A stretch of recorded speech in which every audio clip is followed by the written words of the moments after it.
Man, I'm missing Ryuk. Oh, is this the new HQ? Ayazawa-san.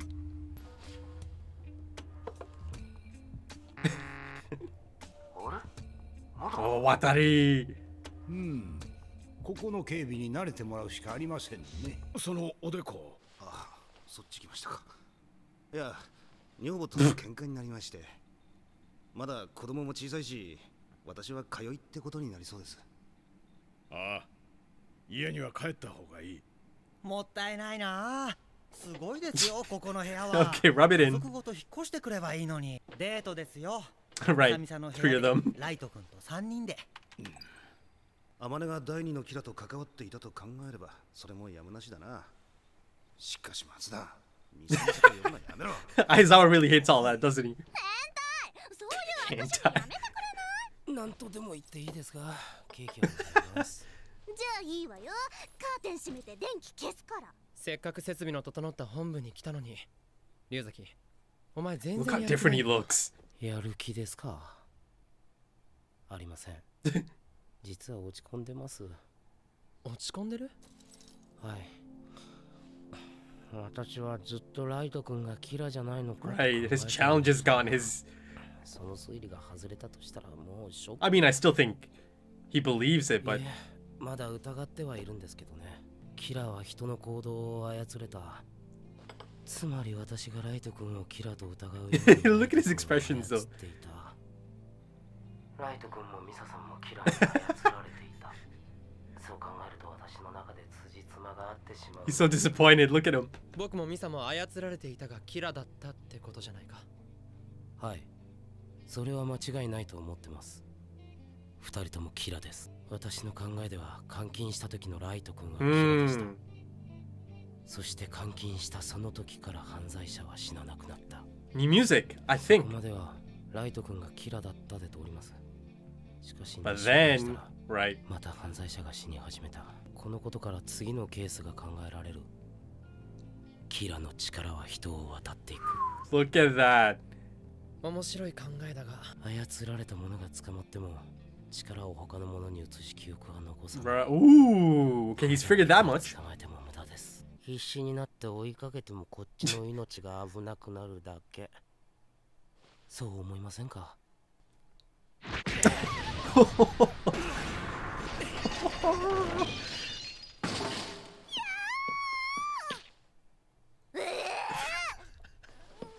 Light didn't like any of this talk, did he?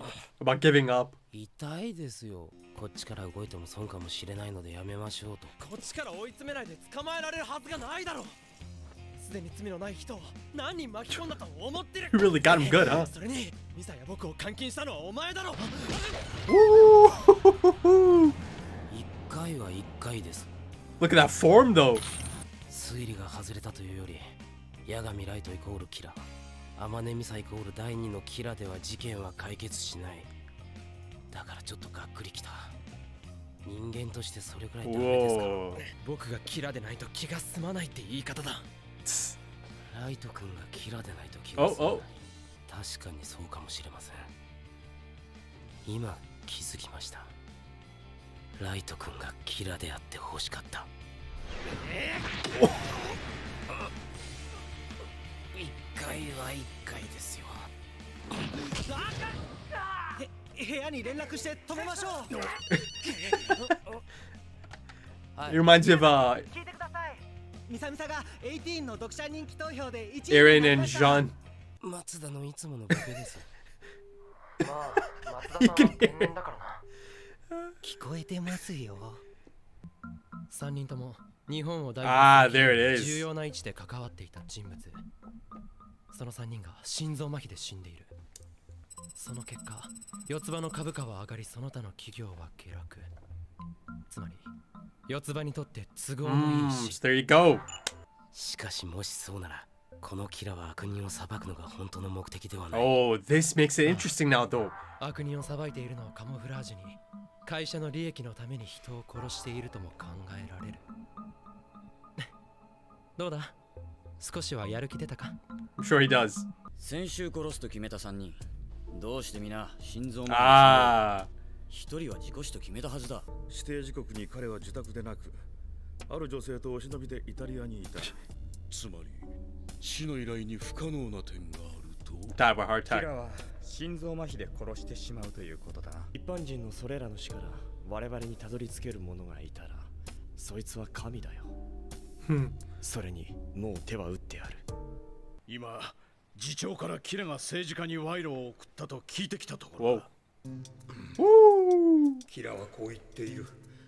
警察がキラを追うことさえしなければ政治家には手を出さないと。警察はキラに屈した。すでに模擬は決心してくれたんだが、相沢、増田、まだキラを追う気があるなら、私と模擬と共に今から警察庁に辞表を出しに行くんだ。もう警察を辞めなくては本気でキラを追うことはできない。どういうことですか？エルと共にキラを追うならクビ。今そう言われてきた。 That's a big. He just said he has a young child as well. 数時間後には局長ではなくなる。ただしみんな自分の生活がある。よく考えて決めてくれ。そうですね。この事件には警察の協力が必要だと言ってくれてたじゃないか。それは警察が組織としてキラに従わずAh, 逮捕を right. 望ん Now, でいた yeah. からです。しかし警察を辞める 2,3 人の一般人の協力は警察の協力とは言えません。そして警察はキラを捕まえないと決めたんですから、もういいです。キラを捕まえたその後は再就職だな。決めました。僕も警察を辞めてキラを追います。それにこのまま警察に戻ったら負けいるって気言が。葉に気をつけろ、松田。Yeah. Come on, Matsuda. 一刑事としてキラを追うのは自由です。が、刑事という職を失い家族に迷惑をかけても Right. キラを追うのは正しいこととは思えません。ここでやめても誰も責めない。そうですよ。裏切り者 Okay, なんて思い Matsuda, ま chill. せんよ。龍崎、あなたは捜査本部の方々に何かあった場合、例えば警察をクビになった場合でも、 Oh? そのものとあー困らないだけの経済的援助をすることを最初に私に約束させた。なぜそのことを言って差し上げないのですか？ Oh. 余計なことは言うな、渡り。僕たちの生活保障まで。Oh, was this a bit of a test? よかったじゃないですか、相沢さん。俺が警察を辞めて一緒にやるかどうか Yeah. 見てたのか？違うぞ、相沢。龍崎はそういうことを自分で言うのが嫌いなだけだ。試してました。 Yeah, it was a test. どっちを取るか見てました。龍崎、俺はここを辞めて警察に戻る。相沢さん。俺は局長たちのようにすぐに決断できなかったし、警察に戻る方に傾いていた。龍崎のやり方すべてがな。私は相沢さんみたいな人好きですけどね。こういうことを白々しく言うところがまたどうしようもなく嫌いなんだ。俺はここを辞める。お疲れ様でした。Hmm. 9月7日というと金曜日だな。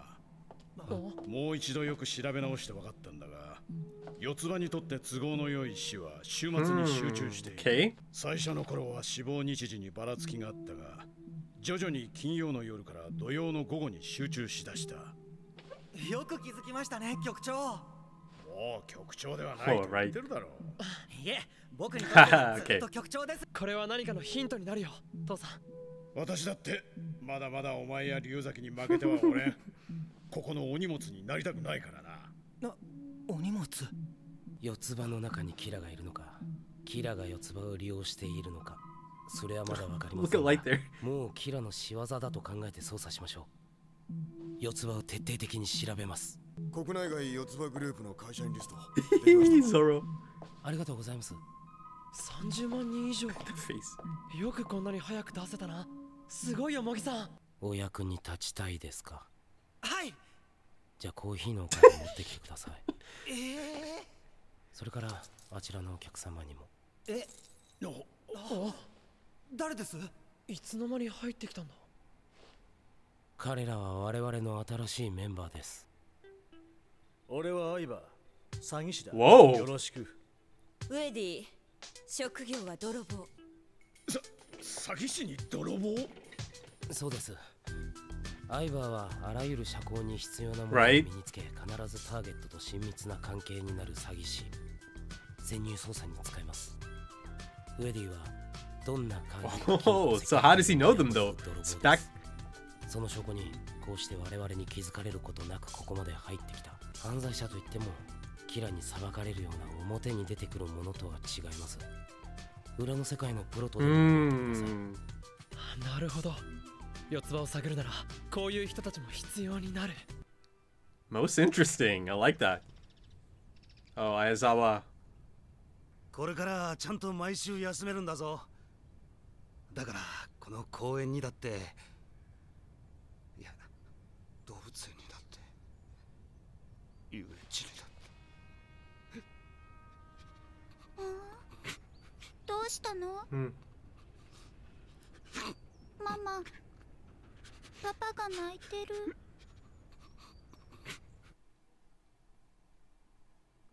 Whoa. Huh. Right then, you know, I've got to say that was perhaps the most unique cut to that, you know, to be continued screen. I think that was the only time they've done something like that, right? Usually it's quite a dramatic cut to that screen, you know, to be continued. A lot of times it's a cliffhanger, but you know, that one really had this unique touch to it, right? It really played into that emotional aspect of it, of Ayazawa-san's departure from the task force, right? And actually, in that sense, it's probably one of the most emotional scenes of the entire anime. It could be right up there as the most emotional, maybe even. And you know, it's not any of the main characters at all. It's, you know, this task force member. Perhaps, you know, essentially you could kind of classify him as a side character in that sense. Yet, you know, this scene, it has quite an emotional pull to it, doesn't it? And this whole situation, this character, Ayazawa, finds himself in, right, certainly grounds it in reality and really, you know, shows you how it affects these other characters, these other people that are part of this task force, you know. And it's not fun and games, you know. They're trying to hunt down a serial killer. You know, this type of episode really allowed there to be a focus on one of these side characters, perhaps, right? One of the members of the task force. You know, they might not be any of the main characters, but you know, they are part of the task force. That's a big deal. And in this case, Ayazawa, right? And I hope this continues down the line, you know. They're hinting at it, you know, through Matsuda. At the end there, he really starts to see that he might not be on the same level as some of his partners or some of the fellow task force members, right? So they, you know, so they certainly set up something with Matsuda potentially, right? That now he does feel like he might be slipping up or not on par with the rest, right? He sees Chief Yagami, right? He sees Mogi. I love seeing Mogi again because, you know, Zoro, the Zoro connection.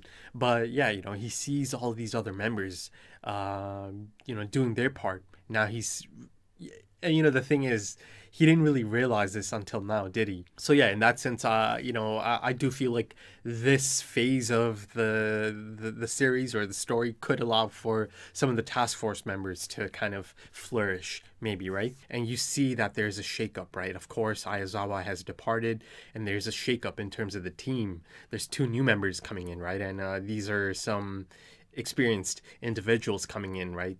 And again, that kind of shows you the types of connections L even has, right? And that he is open to the idea of bringing in some of these people that have connections, right? And are perhaps considered criminals, but you know, they're pros at what they do, and L can respect that, right? And he's open to using that. But you know, circling back to Ayazawa, that gradual fade to the final screen, to the to be continued screen, you know, it could be kind of like a bookend to his story, perhaps, or it could be, you know, bit of a hint that, you know, Ayazawa might return at some point, right? I just really love that gradual fade they used in that shot, or in that transition to the final shot. or the final screen, to be continued screen.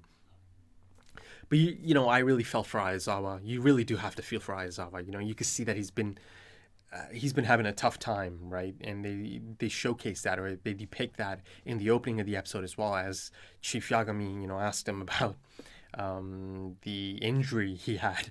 But you know, beyond just that, you could tell that things have not been that great at home, right? But you see through Aizawa's experiences since joining the task force that, you know, his marriage has been quite shaky. You see his wife's demeanor. She doesn't even know if to expect him, right, at all. She has to ask him right then and there at the park, should I, you know, I'm not even sure if I should expect you. Should I make more food or more dinner, you know? Yeah, the marriage is quite shaky. And, you know, again, they've shown us that, you know, they put in long hours, you know, pull all-nighters. So it's affected his family life quite a bit. He doesn't get to see his kids, his children that often, right? And again, you know, that plays into that emotional nature of that final scene. I think his decision is respectable in the end, right? To prioritize his family. Now, there's a few different angles to take. You know, I think part of Aizawa might even be thankful to Light, you know, for letting it play out like that, right? Or letting it play out like it did. You know, essentially, it kind of let him depart with his pride intact, right? He was able to quit in a manner that didn't make him seem like a quitter, right? And, you know, I feel like that could be one of the reasons Aizawa got so emotional at the end there. Perhaps he realized that L actually did something quite nice for him there. Maybe, you know, that was one of the reasons he got so emotional. And he realized, you know, L allowed him to have that kind of departure, right? And he actually did something quite nice for him, seeing that now he does, you know, he realizes that he has much more time for his family and his children, right? His young daughter, and he gets quite emotional at the end there. You know, you know, there's that moment as Aizawa departs, right? As he storms out, and you know, there's a quick moment of L actually thanking him, right? I felt like that was a genuine moment. I think L certainly meant that. Now Aizawa didn't hear it, but him saying it, I think he was being genuine about that, right? In thanking him. And, you know, notice how that shot just lingers as Light kind of takes the whole situation in. He sees Aizawa depart, and then he looks at L, and you see L on that chair, and the shot just kind of lingers there, and it slowly fades to black or to the next scene. And also, I think L's test was a test of commitment, right? Because he certainly wants the task force to understand the choice they're about to make here, right? And, you know, especially given the fact that his main theory at this point in time is that Kira's powers can, you know, transfer from person to person. So in that sense, he really wants them to understand. But essentially, I think he wants them to be committed to a point that, you know, their families cannot be used as leverage against them, I think. But also, you know, they showed us that Al does have plans in place to take care of these task force members, right? Financially, certainly. You know, they haven't really explained it, just how he became this rich. But, you know, they've shown us for some time now that he is quite rich. Again, you know, clearly put up the money for this building, this new HQ. You see him get picked up in this limo by Watari back in high school or back in college. So, yeah. You know, they've established that he's quite rich. But that's certainly an interesting angle, isn't it? I'm not sure if they're going to get into that, his background and how he, you know, got to this stage. But, you know, it certainly reminds me of that Batman link again, right? Even a bit of Tony Stark in that case, right? This genius, flawed genius, perhaps. If you've seen my other content, you know I enjoy a good flashback episode or a backstory episode. So maybe, you know, this arc could be a good time to sneak in a segment of a backstory, perhaps, you know, how Watari and L kind of met up and how this connection came to be. But yeah, quickly going back to the two new members, I really like this idea. You know, this con man certainly has the look, doesn't he? And L said as much that, you know, they can easily use him to infiltrate, right, the Yotsuba Corporation. And he could certainly pull it off, that's for sure, right? If L is impressed by these two people, then of course, you know, they're quite talented. And of course, the thief, the lady, she essentially broke into HQ, right? Or she got by all of that security.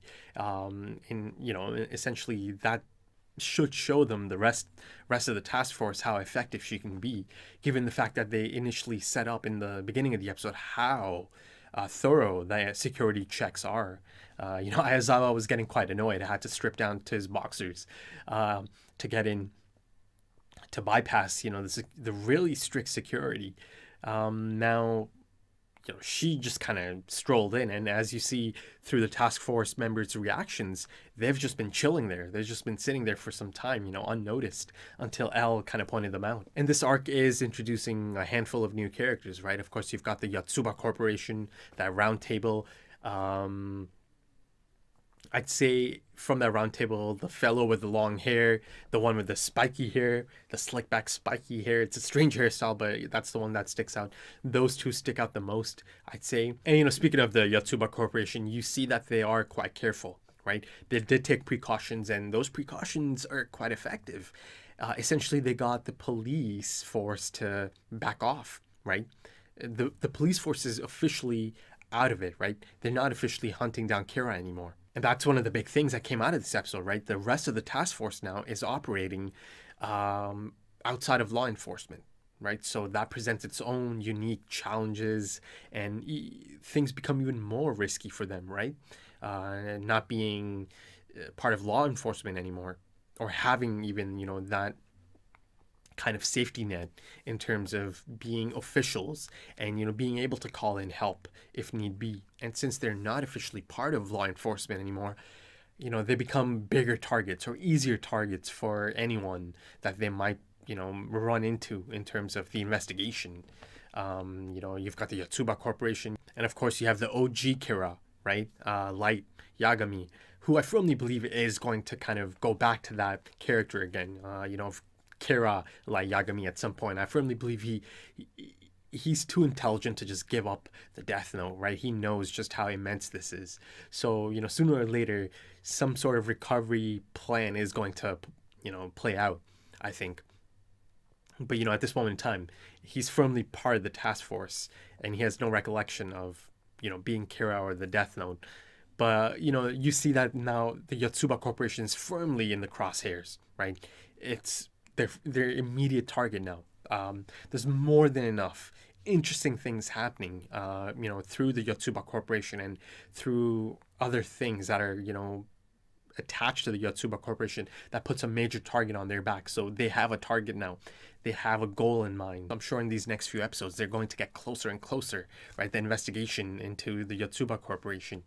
But, you know, the mid-episode card, I think something interesting came out of that one as well. One of the slides mentioned that, you know, if you let someone borrow your Death Note, right, if you're holding it on, or if you're holding on to it for someone, the original user of it, and that original user ends up dying, the person holding it at the time of death then becomes the new owner of the Death Note. That's certainly something to keep in mind. Now, you know, something like that clearly played out a few episodes ago as you know, Light had to relinquish Misa's Death Note, right? Because essentially once Misa gave it up, then it became Light's Death Note because he had it in his possession, right? He was holding it. So it officially became his Death Note, and he had to be the one to officially relinquish it, right? And that's the Death Note the Yotsuba Corporation has now, or one of the members there from the boardroom meetings, right? And that's Rem's Death Note, right? That's the reason she was by his side in the opening of the last episode. And speaking of the Yotsuba Corporation, that roundtable scene, it's a great one because even they are now, you know, as a group starting to find out about some of the limitations or some of the rules to the Kira killings, right? So that was a cool little moment as well.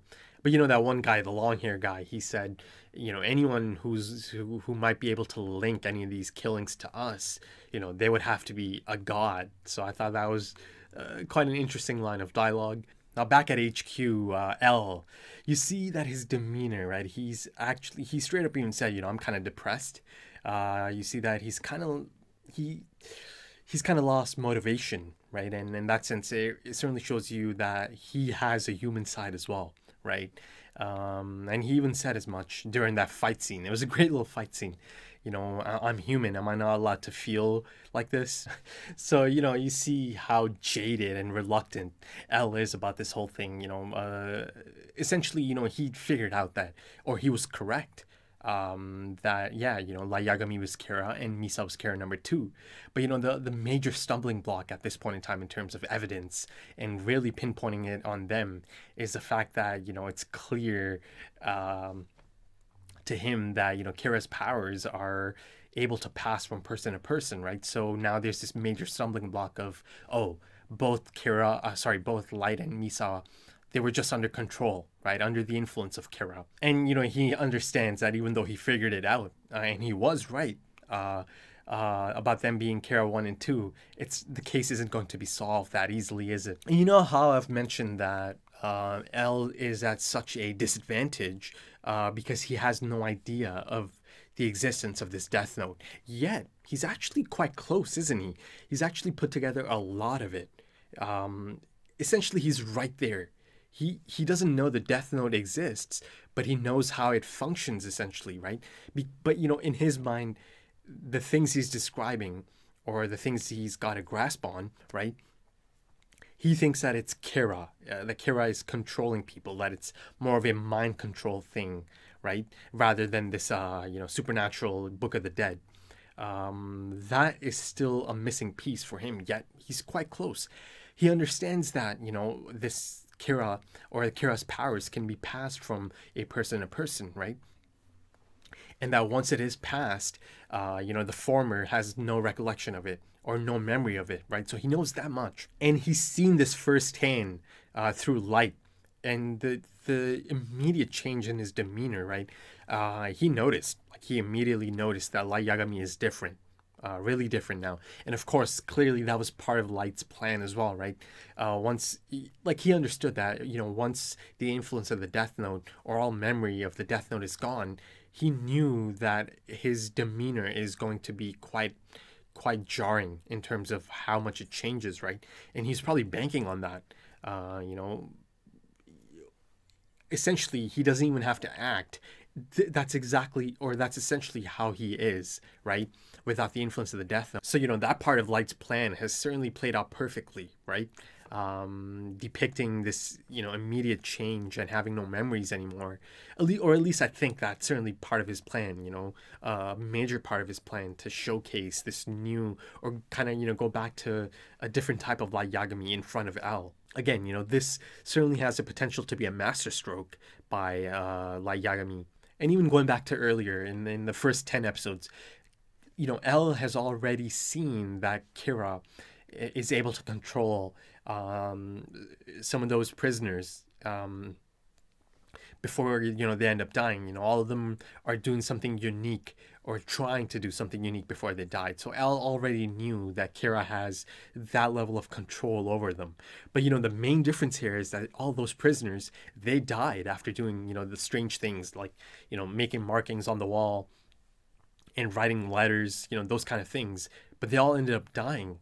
Yet, you know, Misa and Light, who have been under the influence of Kira, right, as far as L knows at this point, or as he surmised at this point, yeah, both of them are still alive, right? So that's certainly something he's going to keep in mind.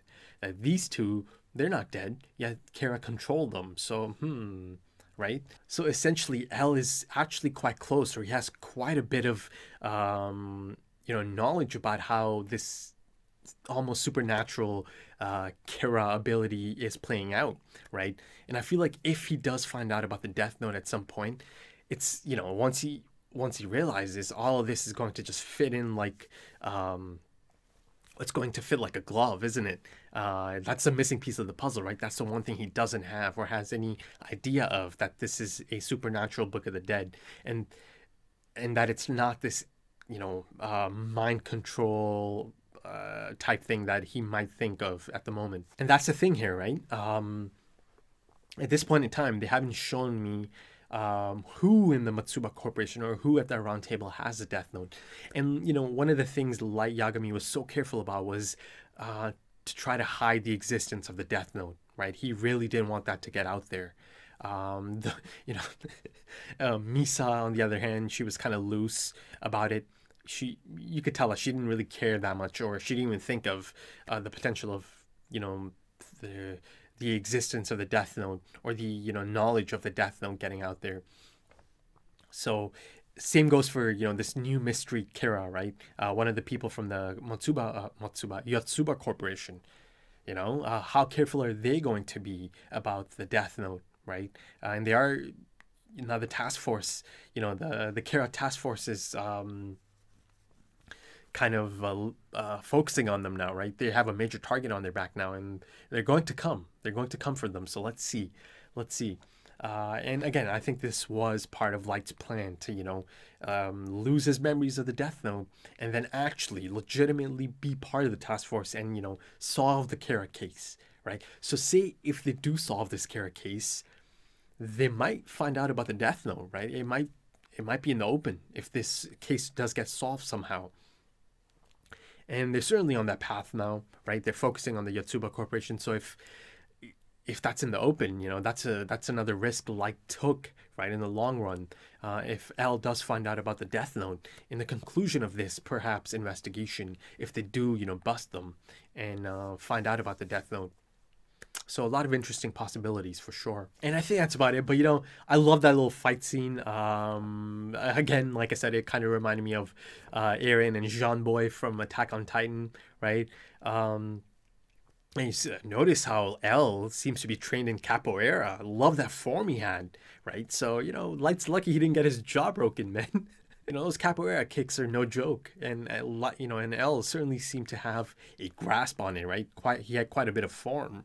Kind of presented a snap out of it moment, didn't it? You know, Light is really trying to get L to get back in there, snap out of this little funk he's in, right? The state he's in at the moment. You know, in that case, it's kind of flipped. Now you see Light is the one who's really laser focused on it. And, you know, it should be noted that he's the one who kind of, you know, noted this interesting connection to Yotsuba Corporation, right? And there was a 2-month time skip. So yeah, it didn't happen just like that. You know, it took some time on the case, or, you know, it took some research for sure. But Light is the one who kind of found out about the Yotsuba Corporation, or the interesting links perhaps to Yotsuba Corporation. So yeah, you know, he essentially brought L back into it, right? I am quite excited about this, you know, Yotsuba Corporation investigation they're about to, you know, get into, and how they go about it. You know, of course, they've set up that they might try to infiltrate through some of these new members. Right then, so if you enjoyed it, consider dropping a like, consider dropping some comments, give me your thoughts. If you do enjoy the content, consider subscribing to the channel. If you're interested in early access to Death Note, or maybe even full length to this episode, consider checking out the Patreon page. It's just an option for anyone who might be interested in content beyond the scheduled content. So yeah, you know, if you're interested in that, check out the Patreon link in the pinned comment or the description. Right then, thank you for joining me. Thank you for your time, and I hope to see you again soon. Until then, take it easy.